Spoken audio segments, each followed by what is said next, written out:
దర్శనం చేసుకున్నాం. మొన్ననే మేము రామతీర్థంలో మహాయజ్ఞం చేసాం.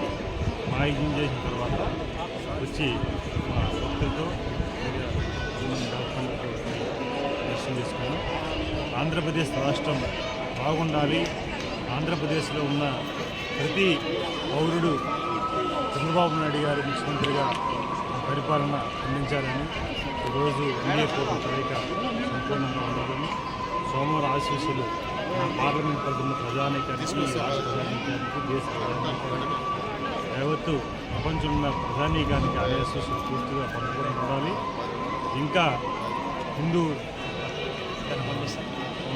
పైన అలాగే ప్రజల పైన అలాగే ఆధ్యాత్మికంగా ఇంకా పెరగాలని స్వామివారిని కోరుకున్నాం. దర్శనం కావాలని కోరుకుంటూ ఈరోజు రైతులు అవ్వచ్చు, అన్ని వర్గాల వారు కూడా బాగుండాలని మనస్ఫూర్తిగా కోరుకున్నాం. అలాగే ఈ దర్శనాన్ని ప్రతి అన్ని వర్గాలు కూడా వచ్చి ఆశీర్వాదం తీసుకోవాలని మనస్ఫూర్తిగా